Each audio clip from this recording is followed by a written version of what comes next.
Welcome to T SAT. This is Eshwar Kumar. ఈ వీడియోలో మనం నేషనల్ కరెంట్ అఫైర్స్ ఫిబ్రవరి 2026 సంబంధించిన అంశాలను డిస్కస్ చేసుకోబోతున్నాం. So let us start. So ముందుగా చూసుకున్నట్లయితే యునెస్కోకి సంబంధించి ఒక అంశం న్యూస్లో ఉంది.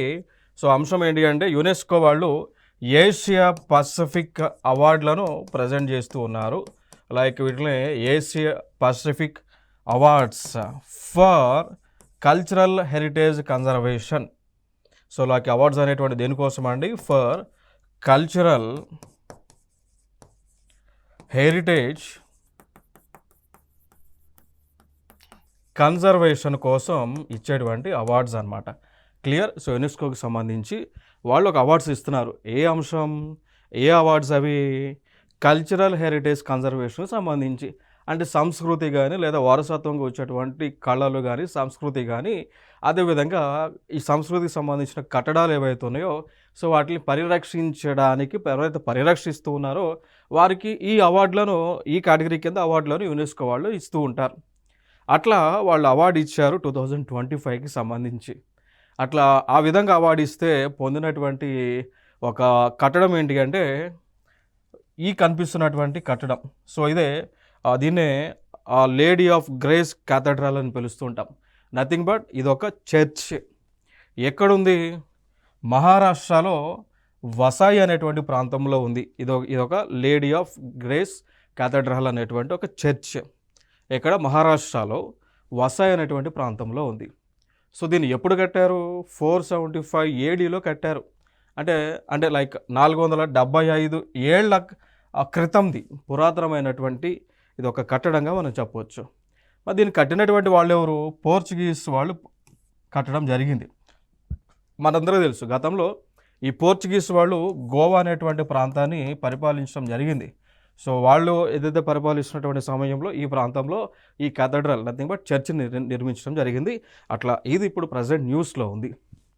ఇంకొక అంశం మనం మాట్లాడుకోవాల్సి వస్తే మన ఇండియాలోనే ఎక్కువగా కేథడ్రల్స్ ఉన్నటువంటి రాష్ట్రం ఏది అంటే గోవా అనేటువంటి రాష్ట్రం. సో గోవాలోని భారతదేశంలోకి వెళ్ళి అత్యంత ఎక్కువగా ఈ చర్చెస్ అనేటువంటివి ఉండడం జరిగింది. కారణం ఏంటి అంటే ఈ ప్రాంతానికి గోవాని అత్యధిక కాలం వరకు కూడా అంటే 1960s వరకు కూడా 1960లు ఆ దశకానికి కూడా 1960s వరకు కూడా ఈ గోవా ప్రాంతాన్ని పోర్చుగీస్ వాళ్ళే పరిపాలించారు. కాబట్టి వాళ్ళు క్రిస్టియానిటీకి చెందినటువంటి వాళ్ళు కాబట్టి వారే ఈ చర్చిలన్నీ కూడా నిర్మించడం జరిగింది. అట్లా భారతదేశంలోనే ఎక్కువగా చర్చిలు కలిగినటువంటి రాష్ట్రం కూడా గోవా అని చెప్పవచ్చు మనం. That is a point. ఇంకొక అంశం ఈ గోవా గురించి మనం మాట్లాడవచ్చు. ఏమని అంటే సో భారతదేశంలోనే మొట్టమొదటిసారిగా ఈ యొక్క యూనిఫామ్ సివిల్ కోడ్ని తీసుకొచ్చినటువంటి రాష్ట్రం ఏదైనా ఉంది అంటే అదే గోవా అని చెప్పవచ్చు. ఎందుకంటే పోర్చుగీస్ వాళ్ళు ఉన్నటువంటి సమయంలోనే ఈ యొక్క యూనిఫామ్ సివిల్ కోడ్ని ఆ ప్రాంతంలో వాళ్ళు అమలు చేయడం జరిగింది. అట్లా భారతదేశంలో మొట్టమొదటి రాష్ట్రంగా మనం చెప్తాం. ఇంకొక అంశం ఇక్కడ జీన్ థెరపీకి సంబంధించి like UAE launches gene therapy projects targeting autism and rare brain disorders అనమాట. సింపుల్గా ఏంటి అంటే మనకి లైక్ చిన్న చిన్న పిల్లలలో ఈ జెనెటికల్ ఇష్యూస్ ఉండటం వల్ల, క్రోమోజోమ్స్లో వ్యత్యాసం ఉండటం వల్ల, జీన్స్లో ప్రాబ్లమ్స్ ఉండటం వల్ల, DNA స్ట్రక్చర్ అలైన్మెంట్లో ప్రాబ్లమ్స్ ఉండటం వల్ల ఈ పిల్లలకు అనేక విధాలుగా ఆ మందత్వం అనేటువంటిది వస్తూ ఉంటుంది. అంటే లైక్ బ్రెయిన్ అనేటువంటిది ప్రాపర్గా డెవలప్ అవ్వదు. వాళ్ళ బిహేవియర్ అనేటువంటిది వయసుకు తగ్గట్టు ఉండదు. కొంతమందిలో వినికిడి లోపం వస్తూ ఉంటుంది. కొంతమందిలో దేనికి కూడా వాళ్ళు రెస్పాండ్ అవ్వరు అనమాట. సో ఆ విధంగా పిల్లలలో వస్తూ ఉంటుంది అనమాట. సో దాన్ని మనం ఏమంటామంటే ఆటిజం అని అంటాం, లేదు అంటే రేర్ బ్రెయిన్ డిసార్డర్స్ అని అంటాం. అంటే ఏజ్కి తగ్గట్టు బ్రెయిన్ అనేటువంటిది పెరగదు. కాబట్టి ఇట్లాంటివి పిల్లలకు వస్తే వాటిని నిర్మూలించడానికి, నివారించడానికి యునైటెడ్ అరబ్ ఎమిరేట్స్ అనేటువంటి ఒక దేశం వాళ్ళు ఒక జీన్ థెరపీని తీసుకురావడం జరిగింది. దట్ ఈస్ ద పాయింట్ ఇక్కడ మనం గుర్తుపెట్టుకోవాలి. అయితే ఇక్కడ దీనికి సంబంధించి ఈ యొక్క వ్యాధి ఏదైతే ఉందో దానికి సంబంధించి దాన్ని ఒక డిజార్డర్ అని పిలుస్తాం. దాన్ని beta propeller protein associated neuro degeneration is a rare inherited neurological disaster అనమాట. అంటే ఇది ఒక వ్యాధి లాంటిది. బీపెన్ అనేటువంటిది ఒక వ్యాధి టైప్ అనమాట. ఇది జనరల్గా ఎక్కడో కోటికో ఒకళ్ళకి అట్లా వస్తూ ఉంటుంది. ఏంటి అంటే వాళ్ళ యొక్క బ్రెయిన్ ఏదైతే ఉందో బ్రెయిన్ అలా ఉన్నటువంటి న్యూరాన్స్ అన్నీ కూడా డిజార్డర్గా ఉంటూ ఉంటాయి. దానివల్ల వాళ్ళకు ప్రాపర్ రెస్పాన్స్ అనేటువంటిది ఉండదు. అంటే బ్రెయిన్కి బాడీకి మధ్య సరైన కోఆర్డినేషన్ అనేటువంటిది ఉండదు. That is the point. Clear. So దీన్ని నివారించడానికే ఇక్కడ యూఏఈ ప్రభుత్వం ఏం చేసింది అంటే లైక్ ద ఎమిరేటీ జీనోమ్ ప్రోగ్రామ్ని లాంచ్ చేయడం జరిగింది. సో దీన్ని అనుసరించి వీళ్ళు ఏం చేస్తారు అంటే ఈ యొక్క ఆ డిజీజ్ని ఎలా కంట్రోల్ చేయలేదానికి థెరపీని తీసుకురావడం జరిగింది. సో ఆ డిజీజ్ కంట్రోల్ చేయడానికి ఆ థెరపీ ఉపయోగించి ఆ డిజీజ్ని కంట్రోల్ చేస్తూ ఉంటారు. That is the point. ఇంకొక అంశం న్యూస్లో ఉన్నటువంటి అంశం. సో జపాన్ దేశానికి ప్రైమ్ మినిస్టర్గా మహిళని ఎన్నుకోవడం జరిగింది. సో వారి పేరే సనై టకైచి. సో వారి పేరు సనై టకైచిగా చెప్తూ ఉంటాం. సో వీరు ఎవరైతే ఉన్నారో వీరు ఎవరైతే గెలుచున్నారో వీరు మొట్టమొదటి మహిళా ప్రధానిగా చెప్పవచ్చు జపాన్ దేశానికి. వీరు లిబరల్ డెమోక్రటిక్ పార్టీకి చెందినటువంటి వారు. సో ఈ జపాన్ దేశంలో మనకి అక్కడ పార్లమెంటరీ వ్యవస్థ అనేటువంటిది ఉంటుంది. ఆ పార్లమెంట్ని నేషనల్ డైట్ అని కూడా పిలుస్తూ ఉంటారు.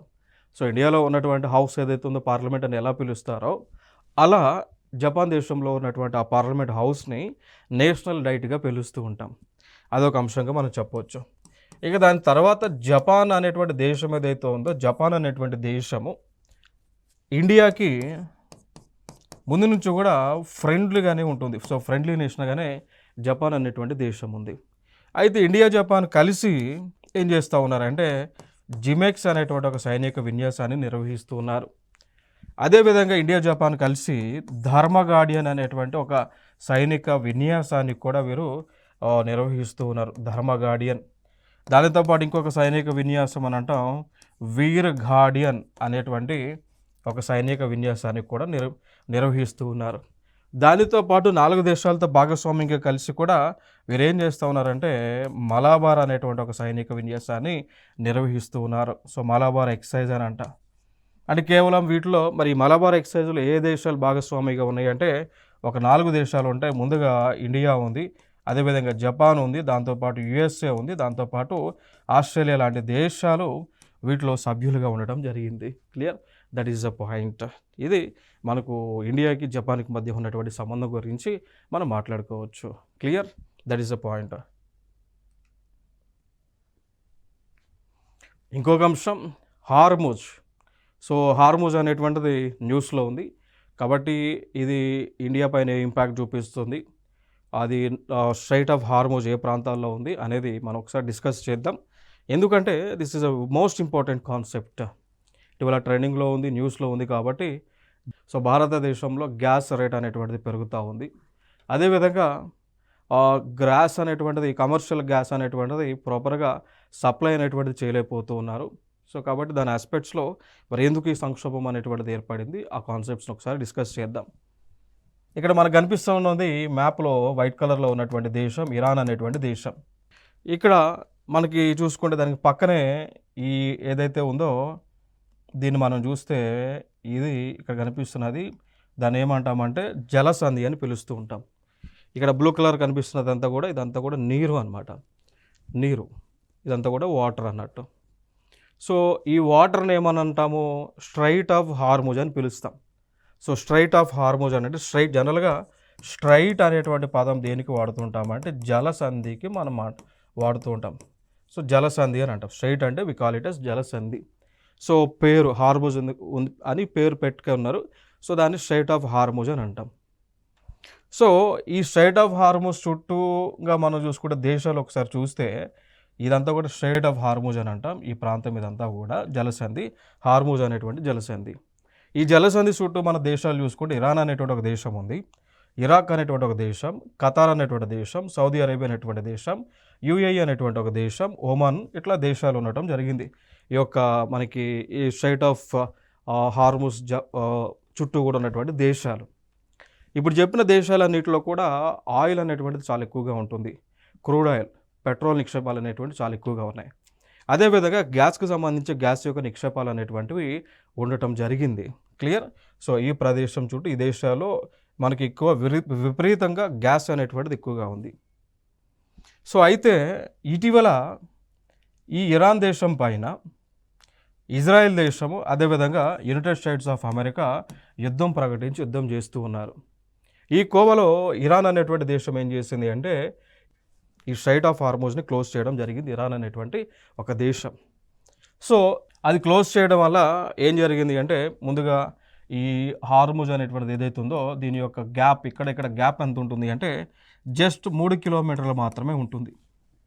ఈ 3 కిలోమీటర్ల వ్యవధిలోనే మనకి ఈ యొక్క ఆయిల్ ఈ దేశాల నుంచి ఈ దేశాల్లో ఉత్పత్తి అయినటువంటి ఆయిల్ని ఈ 3 కిలోమీటర్ల వెడల్పు విడ్త్లోనే ఈ యొక్క ఆయిల్ని తీసుకెళ్తూ ఉంటాయి అన్ని దేశాలు కూడా.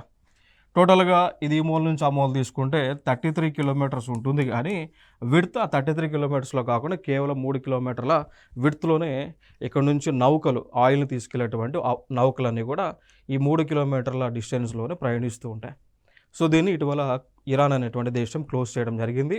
క్లోజ్ చేసినటువంటి సందర్భాన ఈ దేశాల్లో ఉన్నటువంటి ఇరాన్ కానీ లేదంటే ఖతర్ కానీ యుఏఈ కానీ ఒమన్ కానీ ఇట్లాంటి దేశాల్లో ఏదైతే ఆయిల్ నిక్షేపాలు ఉన్నాయో అవన్నీ కూడా ఇక్కడ నుంచి తీసుకెళ్ళడానికి ఛాన్స్ లేకుండా అయింది అనమాట.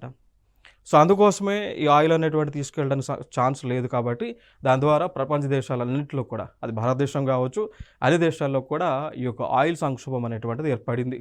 సో అందుకోసం ఇటీవల గ్యాస్ కూడా దొరకనటువంటి పరిస్థితి కనిపిస్తూ ఉంది ఈవెన్ భారతదేశంలో మారుమూల ప్రాంతాల్లో. అంటే ఎక్కడో ఇరాన్ దేశంలో యుద్ధం జరిగితే, ఎక్కడో ఇజ్రాయెల్ యుఎస్ ఇరాన్ ఈ ప్రాంతాల్లో యుద్ధాలు జరుగుతూ ఉంటే దాని ప్రభావం ఎక్కడో భారతదేశంలో మారుమూల ఉన్నటువంటి ప్రాంతాలు పల్లెల్లో కూడా దాని యొక్క ప్రభావం చూపుతూ ఉంది అనమాట. అంటే ప్రపంచంలో ఏ మూల యుద్ధం జరిగినా కూడా దాని యొక్క ప్రభావం అన్ని దేశాల్లో అన్ని ప్రాంతాల్లో అది గ్రామమైనా పట్టణమైనా కూడా ప్రభావం అనేటువంటిది ఉంటుంది. ఈ రోజున ఇక దీని పరిస్థితిని చూసుకొని అందరూ కూడా కట్టెపుల్లలకు మారేటువంటి పరిస్థితి కనిపిస్తూ ఉంది. గ్యాస్ దొరకక ఇట్లాంటి పరిస్థితి ఏర్పడుతూ ఉంది. సో గ్యాస్కి సంబంధించిన ఏజెన్సీలన్నీ కూడా నో స్టాక్ అనేటువంటి బోర్డ్స్ పెడుతూ ఉన్నారు. ఫుల్ అయిపోయిన నో సిలిండర్స్ అని బోర్డ్స్ కనిపిస్తుంది. అంటే ఏ ప్రపంచంలో ఏ మూలన కూడా ఏ విపత్తు జరిగినా కూడా ఆ ప్రభావం ప్రపంచంలో అన్ని దేశాలపైన అన్ని నగరాలపైన అన్ని గ్రామాలపైన ప్రజలందరిపైన పడుతూ ఉంటుంది. That is the problem. ఇంకొక అంశం ఏంటి అంటే ఈ స్ట్రైట్ ఆఫ్ హార్మోజ్ అనేటువంటి ఈ యొక్క జలసంధి మీదుగా ఆయిల్ అయితే తీసుకుపోతూ ఉన్నారో అది ప్రపంచంలోకి వెళ్ళి ఎంత పర్సెంటేజ్ అంటే 20% అనమాట. క్లియర్. సో ఏదైతే ఈ హార్మోజ్ మీదుగా ఆయిల్ ప్రయాణిస్తూ ఉంటుందో అది ప్రపంచంలో ఉన్నటువంటి ఆయిల్లో 20% ఆయిల్ ఇక్కడ నుంచే పోతూ ఉంటుంది. అంటే 20% క్లోజ్ అయింది కాబట్టి దానివల్ల ప్రభావం ఉంది. మరి దానికి ఆల్టర్నేటివ్గా చూసుకుంటే ఇటీవల ఇండియా పాయింట్ ఆఫ్ వ్యూలో మనం మాట్లాడుతూ ఉంటే ఇండియా పాయింట్ ఆఫ్ వ్యూ ఏమంటుంది అంటే రష్యా అనేటువంటి దేశం మేము మీకు అన్ని విధాలుగా ఆయిల్ని కానీ పెట్రోల్ కానీ అన్నీ కూడా సరఫరా చేస్తామని రష్యా ముందుకు వచ్చి చేయూతనివ్వడం జరిగింది. అండ్ ఒకవేళ ఇది క్లోజ్ అయినప్పటికీ కూడా ఇక్కడ నుంచి ఆయిల్ సరఫరా లేనప్పటికీ కూడా రష్యా నుంచి భారతదేశానికి వచ్చేటువంటి ఆస్కారం ఉంది. ఎందుకంటే రష్యన్ గవర్నమెంట్ వాళ్ళు ఆల్రెడీ ఇండియాకి మాట ఇవ్వడం జరిగింది. వి విల్ సప్లై, ఎంత క్వాంటిటీ కావాలంటే అంత సప్లై మేము చేస్తామని చెప్పారు. That is the point. ఇంకొక అంశం ఇక్కడ వరకు క్లోజ్ అయింది. మరి competitive exams point of view ఇంకొక అంశం ఏం మాట్లాడుకోవచ్చు అంటే ఈ స్ట్రైట్ ఆఫ్ హార్మోజ్ అనేటువంటిది ఏ ప్రాంతాలని కనెక్ట్ చేస్తుంది, లేదా స్ట్రైట్ ఆఫ్ హార్మోజ్ అనేటువంటిది ఏ రెండు ప్రాంతాల మధ్య ఉంది అనేటువంటిది చెప్పవచ్చు మనం. లైక్ ఇక్కడ ఉన్నటువంటి గల్ఫ్ ఆఫ్ ఒమన్ అని అంటాం దీన్ని, ఇది కూడా గల్ఫ్ అనమాట. క్లియర్. ఇక్కడ ఉన్నటువంటి గల్ఫ్ ఆఫ్ ఒమన్ అండ్ ఇక్కడ ఉన్నటువంటి గల్ఫ్ని రెండు ప్రాంతాలని ఇది కనెక్ట్ చేస్తూ ఉంటుంది. That is the point. Gulf of ఒమన్ని ఇక్కడ ఉన్నటువంటి గల్ఫ్ని స్ట్రైట్ ఆఫ్ హార్మోజ్ అనేటువంటిది కనెక్ట్ చేస్తూ ఉంటుంది. That is the point. So దీనివల్ల ఇప్పుడు ప్రపంచంలో ఈ సంక్షోభం అనేటువంటిది రావడం జరిగింది. Clear. That is the point. ఈ కోవలోనే కొన్ని మనకి జలసంధులు ట్రెండింగ్లో ఉన్నాయి. న్యూస్లో ఉన్నటువంటి జలసంధులు చూద్దాం. ఎందుకంటే జలసంధులు కూడా అడగడానికి ఛాన్స్ ఉంది. గతంలో కూడా అడిగి ఉన్నారు పలానా జలసంధి ఏ రెండు దేశాల మధ్య ఉంది అనేటువంటి ఆస్పెక్ట్స్లో క్వశ్చన్స్ వచ్చున్నాయి. Like for example Palk strait అనేటువంటిది, సో పాక్ జలసంధి అనేటువంటిది ఏ రెండు దేశాల మధ్య ఉంది అనేటువంటి క్వశ్చన్ అడిగి ఉన్నారు. లైక్ ఇండియా అదేవిధంగా శ్రీలంక మధ్య పాక్ స్ట్రైట్ అనేటువంటిది ఉంటుంది. కాబట్టి ఆ కోవలో క్వశ్చన్స్ వస్తున్నాయి కాబట్టి సో మరి దీనికి సంబంధించి కొన్ని అంశాలు మనం ఇక్కడ మాట్లాడుకుందాం. ఒకటి బాబ్ అల్ మండేబ్ అనేటువంటి జలసంధి, ఇది అరేబియా అదేవిధంగా ఆఫ్రికాకి మధ్య ఉంటుంది. రెడ్ సీని అరేబియన్ సీని ఇది కనెక్ట్ చేస్తుంది. అదేవిధంగా బేరింగ్ స్ట్రైట్ అని అంటాం, ఇది అలస్కా అదేవిధంగా ఏషియాకి మధ్య ఉంటుంది. ఆర్కిటిక్ ఓషన్ని బెరింగ్ సీని కలుపుతుంది. అండ్ బోస్ఫరస్ అనేటువంటి ఒక జలసంధి టర్కీ దగ్గర ఉంటుంది. బ్లాక్ సీని మర్మరా సీని కలుపుతుంది. డోవర్ అనేటువంటి జలసంధి ఇంగ్లాండ్ అదేవిధంగా యూరోప్ని కలుపుతుంది. సో నార్త్ సీ అట్లాంటిక్ ఓషన్కి మధ్యలో. నెక్స్ట్ ఫ్లోరిడా జలసంధి, ఫ్లోరిడా అదేవిధంగా బహమాస్ ఐలాండ్స్ని కలుపుతూ ఉంది. Gulf of Mexico and Atlantic ocean మధ్య వారధిగా ఉంది. గిబ్రాల్టర్ స్పెయిన్కి ఆఫ్రికాకి మధ్య ఉంటుంది. ఇది మెడిటేరియన్ సీని అట్లాంటిక్ ఓషన్ని కలుపుతూ ఉంది గిబ్రాల్టర్ అనేటువంటి జలసంధి. నెక్స్ట్ మలక్ అనేటువంటి జలసంధి ఇండియాని అదేవిధంగా ఇండోనేషియాకి మధ్య ఉంటుంది. సో ఇది జావా సీ అదేవిధంగా బే ఆఫ్ బెంగాల్ మధ్య ఉంది. నెక్స్ట్ పాక్ సైడ్ వచ్చేసి ఇండియా శ్రీలంకకు మధ్య ఉంటుంది. ఇది బే ఆఫ్ బెంగాల్ని ఇండియన్ ఓషన్ని కలుపుతూ ఉంది. అండ్ మెగల్లన్ స్ట్రైట్ వచ్చేసి చిలీ ప్రాంతంలో ఉంది. ఇది South Pacific and South Atlantic ఓషన్ని మధ్య జలసంధిగా ఉంది. సుందర్ స్ట్రైట్ వచ్చి ఇండోనేషియాలో ఉంటుంది. ఇది జావా సీ అదేవిధంగా ఇండియన్ ఓషన్కి మధ్యలో ఉన్నటువంటి ప్రాంతం. క్లియర్. సో ఇవి మనకి ఇంపార్టెంట్ అయినటువంటి జలసంధులుగా చెప్తున్నాం. ఎందుకంటే రీసెంట్గా స్టేట్ ఆఫ్ హార్మోజ్ న్యూస్లో ఉంది కాబట్టి ఆ రెలవెంట్లు ఇవి ఇంపార్టెంట్. ఇంకొక అంశం మనం చూద్దాం. సో బంగ్లాదేశ్ ప్రధానిగా తారిక్ రెహమాన్ ప్రమాణ స్వీకారం చేయడం జరిగింది. సో ఆయన బంగ్లాదేశ్లో ఉన్నటువంటి బంగ్లాదేశ్ నేషనల్ పార్టీకి చెందినటువంటి వ్యక్తి. ఇంకా దాని తర్వాత ఇటీవల ఆయనకంటే ముందు ప్రధానమంత్రిగా షేక్ హసీనా ఉండటం జరిగింది. సో వీరు అనేక కారణాల వల్ల ప్రధానిగా రాజీనామా చేయడం జరిగింది. సో చేసిన తర్వాత ఫైనల్గా ప్రస్తుతము ఇదే బంగ్లాదేశ్కి ప్రధానిగా తారిక్ రెహమాన్ని ఎన్నుకోవడం జరిగింది. ఆయన ప్రమాణ స్వీకారం చేశారు. ఇదొక ఆస్పెక్ట్. ఇంకొక అంశం, ఇక్కడ ఇండియాకి చెందినటువంటి ఒక హాస్పిటల్ ఉంటుంది. సో ఇండియాలో ఉన్నటువంటి ఒక హాస్పిటల్ పేరే ఎయిమ్స్. సో ఢిల్లీలో ఉన్నటువంటి హాస్పిటల్.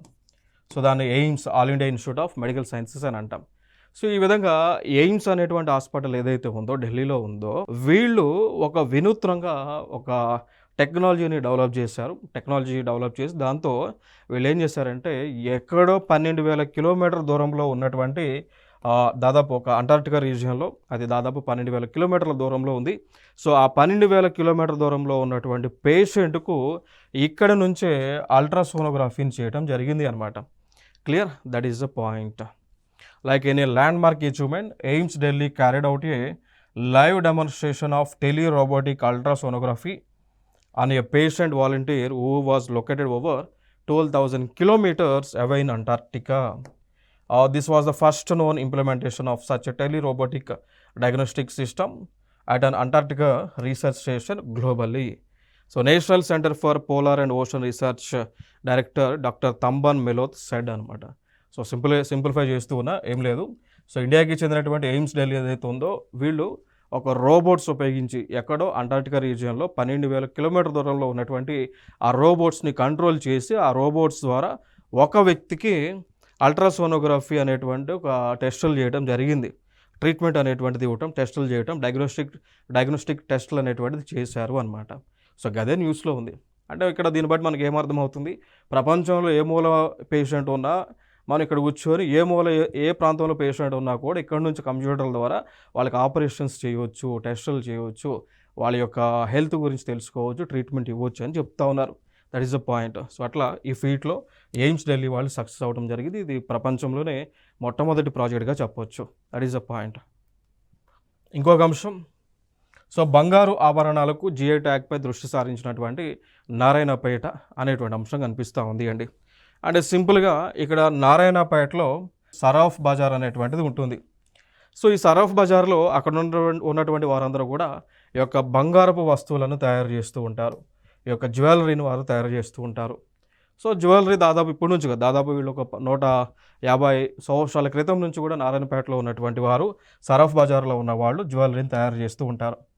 దాదాపు ఒక 1000 కోట్ల మార్కెట్ ఉంది అనమాట.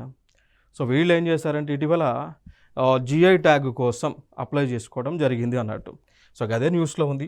జిఐ ట్యాగ్, దాన్ని జియోగ్రఫికల్ ఇండికేషన్ ట్యాగ్గా పిలుస్తూ ఉంటాం. సో దాన్ని GI tag, geographical indication tag, దాన్ని భౌగోళిక సూచిక అని అంటాం. వి కాల్ ఇట్ యాజ్ భౌగోళిక సూచిక అని అంటాం. సో భౌగోళిక సూచిక కోసం వీళ్ళు ప్రయత్నం చేస్తూ ఉన్నారు. మరి ఒకవేళ భౌగోళిక సూచిక వస్తే వాళ్ళకి కలిగే బెనిఫిట్ ఏంటి అంటే, ఆ మోడల్ ఆఫ్ జ్యువెలరీని ఈ నారాయణపేటలో ఉన్నటువంటి వీళ్ళు కాకుండా ఎవరు కూడా ఉత్పత్తి చేయడానికి ఎట్టి పరిస్థితుల్లో లేదు. 10 years వరకు కూడా, ఒకవేళ జిఐ ట్యాగ్ వస్తే 10 years వరకు కూడా ఈ జ్యువెలరీని నారాయణపేటలో ఉన్నటువంటి వారు మాత్రమే ఉత్పత్తి చేయాలి, వారే అమ్మాలి, వారే నచ్చిన డిజైన్స్ చేయాల్సి ఉంటుంది. అంతే తప్ప కానీ ఎవరు కూడా చేయడానికి లేదు. చేస్తే దానిపైన ప్రాపర్ సివిల్ ప్రొసీడింగ్స్ అనేటువంటి తీసుకోవడం జరుగుతుంది. That is the concept. మరి ఈ కోవలో ఇప్పటివరకు తెలంగాణలో ఏదైనా ప్రోడక్ట్స్‌కు జిఐ ట్యాగ్ వచ్చిందా అంటే వచ్చింది అండి. సో, లైక్ తెలంగాణ ప్రాంతంలో జిఐ ట్యాగ్స్ పొందినటువంటివి చూసుకుంటే మనము ఒకటి తాండూర్ దాల్ అని అంటాం. సో, తాండూర్ కందిపప్పుకి జిఐ ట్యాగ్ వచ్చింది. అదేవిధంగా మనకి పోచంపల్లిలో ఉన్నటువంటి ఇక్కత్ శారీస్ ఏవైతే ఉన్నాయో ఆ ఇక్కత్ శారీస్‌కి కూడా జిఐ ట్యాగ్ వచ్చింది. దానితో పాటు కరీంనగర్‌లో ఉన్నటువంటి ఫిలిగ్రీకి జిఐ ట్యాగ్ వచ్చింది. నిర్మల్‌లో ఉన్నటువంటి నిర్మల్ బొమ్మలకు జిఐ ట్యాగ్ వచ్చింది. నిర్మల్‌లో ఉన్నటువంటి నిర్మల్ టాయ్స్‌కు జిఐ ట్యాగ్ వచ్చింది. అండ్ బంగినపల్లి మామిడి పండుకు జిఐ ట్యాగ్ వచ్చింది. హైదరాబాద్‌లో ఉన్న హలీంకు జిఐ ట్యాగ్ వచ్చింది. ఇట్లా ఈ పదార్థాలన్నిటికీ కూడా జిఐ ట్యాగ్స్ అనేటువంటివి రావడం జరిగింది. ఆ కోవలోనే జిఐ ట్యాగ్ కోసమే ఈ నారాయణపేటలో ఉన్నటువంటి గోల్డ్ జ్యువెలరీ ఎవరైతే ఉన్నారో వాళ్ళు అప్లై చేసి ఉన్నారు. సో, ఇక్కడ భూగర్భ జలాలకు సంబంధించి ఒక అంశం న్యూస్లో ఉంది. ఏ అంశం అంటే భూగర్భ జలాలలో హైయెస్ట్గా భూగర్భ జలాలు ఉన్నటువంటి ఒక జిల్లాగా ప్రాంతంగా ఖమ్మం నిలుస్తూ ఉంది. Clear. So, Khammam tops Telangana with shallowest ground water levels in January 2026. So Khammam tops Telangana with shallowest ground water levels in January 2026 అనేటువంటి అంశం. అంటే ఖమ్మంలో, సో తెలంగాణ మొత్తంలో చూసుకుంటే ఖమ్మంలో అత్యధిక ఎక్కువగా భూగర్భ జలాలు ఉన్నాయని చెప్తూ ఉన్నారు. అంటే ఎంత అంటే లైక్ చెప్పాలి అంటే 3.5 మీటర్స్ బిలో గ్రౌండ్ లెవెల్ అనమాట.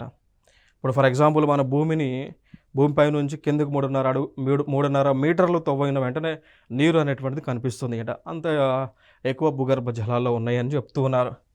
అండ్ తక్కువ అంటే అతి లోతులో ఉన్నటువంటి భూగర్భ జలాలు వచ్చేసి వికారాబాద్లో ఉన్నాయి. అది ఎంత అంటే దాదాపుగా 9.82 మీటర్స్ బిలో గ్రౌండ్ లెవెల్లో ఉన్నాయి అన్నమాట. అంటే వికారాబాద్లో మనం నీరు కావాలి అంటే దాదాపు 9.82 మీటర్ల మేర బావులు తవ్వాల్సి ఉంటుంది. అదే ఖమ్మంలో అయితే మాత్రం జస్ట్ 3.5 మీటర్స్ బావి తవ్వితే సరిపోతూ ఉంటుంది. That is the point. ఇక దాని తర్వాత 12 డిస్ట్రిక్ట్స్లో యావరేజ్గా 5 MBGL ఉంది. అండ్ 21 డిస్ట్రిక్ట్స్లో 5 to 10 MBGL రేంజ్ అనేటువంటిది ఉంది.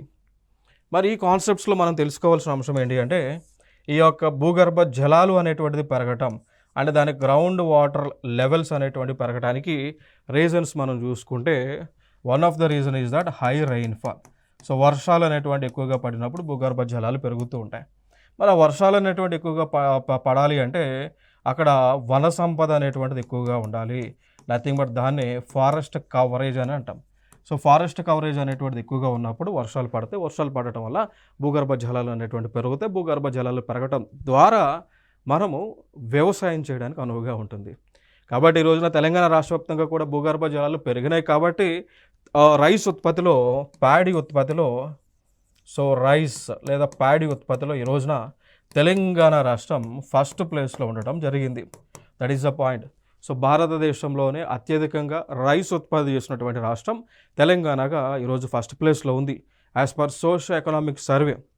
అంటే సర్వే ప్రకారం సోషియో ఎకనామిక్ సర్వే ఏదైతే గవర్నమెంట్ ఆఫ్ ఇండియా రిలీజ్ చేస్తుందో లాస్ట్ ఇయర్ సర్వే ప్రకారము మనకి తెలంగాణ రాష్ట్రం రైస్ ఉత్పత్తిలో ఫస్ట్ ప్లేస్లోకి వెళ్ళటం జరిగింది. దానికి వన్ ఆఫ్ ద రీజన్ ఏంటి అంటే హైయెస్ట్ గ్రౌండ్ వాటర్ టేబుల్ ఉండటం, అదేవిధంగా ప్రాజెక్ట్స్ అనేటువంటివి. సో ప్రాజెక్టులలో నీరుని ఎక్కువగా మనం స్టోర్ చేసుకోవడం, ఆ నీరు లైక్ గోదావరి రివర్కి సంబంధించి కానీ కృష్ణా నదికి సంబంధించిన నీరుని ఎక్కువగా స్టోర్ చేసుకోవడం, సకాలంలో వర్షాలు పడటం, తద్వారా మనం ఈ అచీవ్మెంట్ని సాధించడం జరిగింది.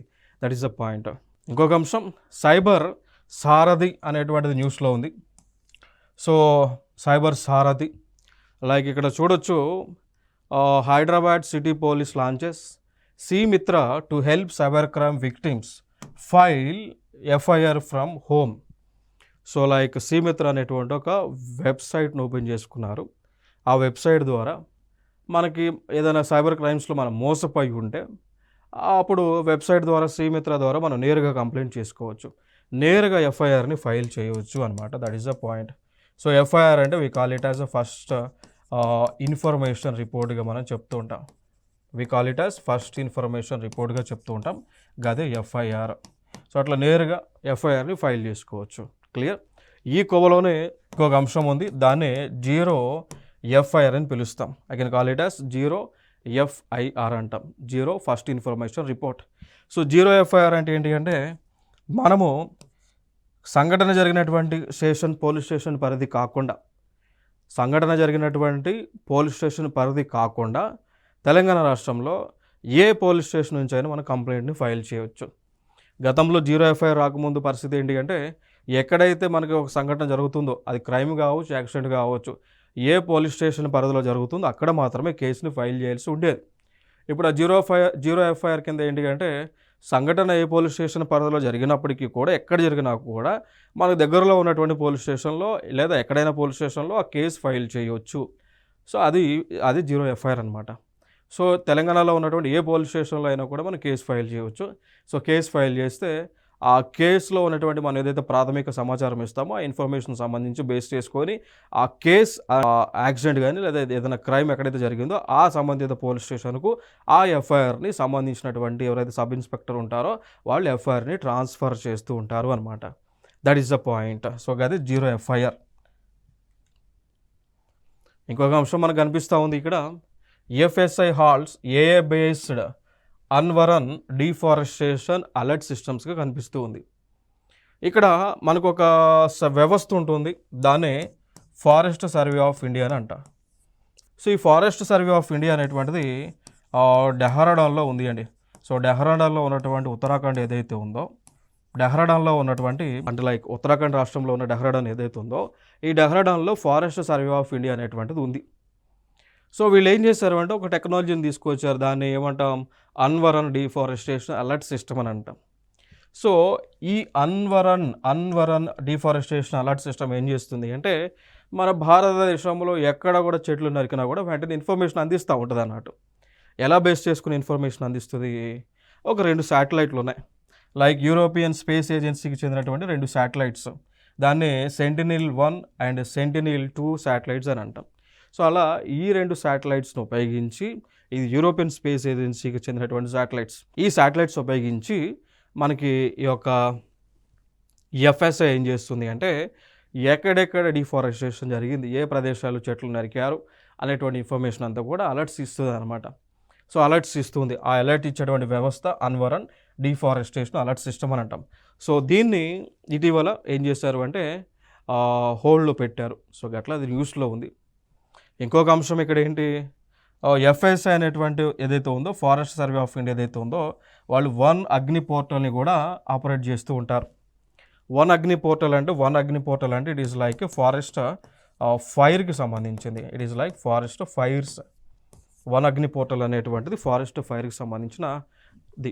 సో ఎక్కడైనా మనకి ఫారెస్ట్ ఫైర్స్ జరిగితే, అంటే కారు స్విచ్ జరిగితే, అంటే లేదా అడవులు తగలబడుతూ ఉంటే ఆ ఇన్ఫర్మేషన్ వెంటనే ఈ పోర్టల్ ద్వారా అప్డేట్స్ ఇస్తూ ఉంటుంది FSI, forest survey of India.